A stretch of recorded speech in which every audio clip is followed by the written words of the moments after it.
Power ran through her body, and with it, confidence. She was determined they would stand on their own and be beholden to no one. Tatijana didn't know how to tell her sister she didn't want to live under the rules of another. They were Carpathian, Dragonseeker. That meant something to the prince of the Carpathians and to all the others. The males were lining up in the hopes of claiming either Bronny or her. She could not live under the rule of another. She just couldn't do it. She didn't want anyone telling her what to do ever again, even if it was for her own good. She rose when she wanted and explored her new world on her own terms. Tatijana made up her mind that she would find her own way, learn her own way, make her own mistakes. Bronny was always the voice of reason. She protected Tatijana from her impulsive nature, but no more. As much as she loved Bronislava, this was something Tatijana needed. She sent her sister love and warmth and the promise she would return at dawn. Shape-shifting into the appearance of a blue dragon was easy. She'd been in the form for centuries, and the structure and shape felt more familiar than her own body. She burrowed deeper, going into the earth rather than rising where her guardians would see her.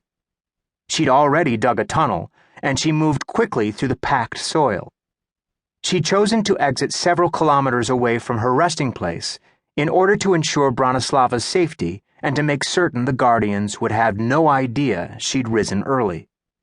The blue dragon moved through the tunnel like a mole, digging when necessary, packing any dirt that had collapsed as she hurried steadily toward her goal. Tatijana emerged in a deep forest.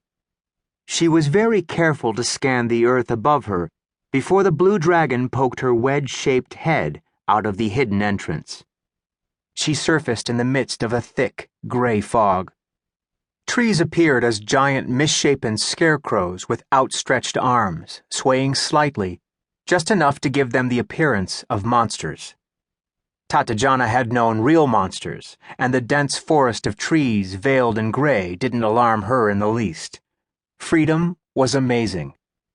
Her eyes were terribly sensitive, but other than that, the world felt as if it was hers, and with the fog covering the ground, her eyes didn't even burn. She shifted to her physical form, donning modern clothing, a pair of soft cotton pants that allowed her freedom of movement. She'd chosen a blouse she'd seen on a woman in the village a couple of nights earlier. She'd followed the woman, studying her style of clothing so she could reproduce it at will.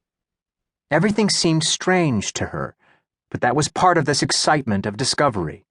She wanted tactile learning, not just pulling information from another's mind. She made her way through the forest, enjoying the way the fog wrapped around her legs and made her feel as if she was walking through clouds. She remembered at the last moment to add shoes, something that was still very uncomfortable for her. She felt as if the shoes weighed her down and felt very foreign on her body.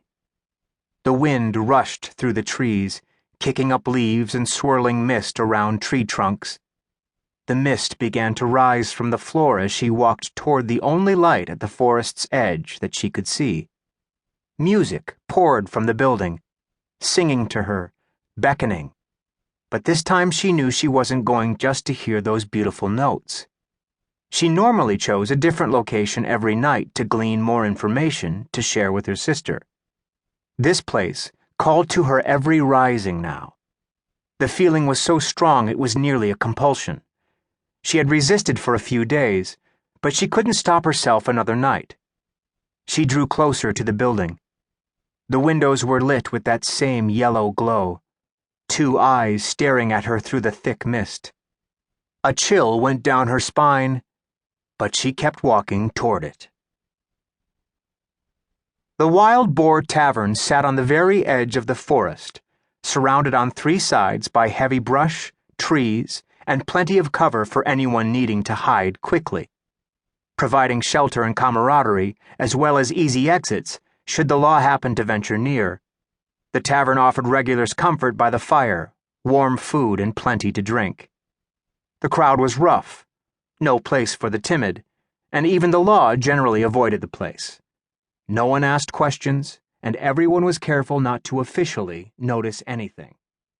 Fenris Dalka came to the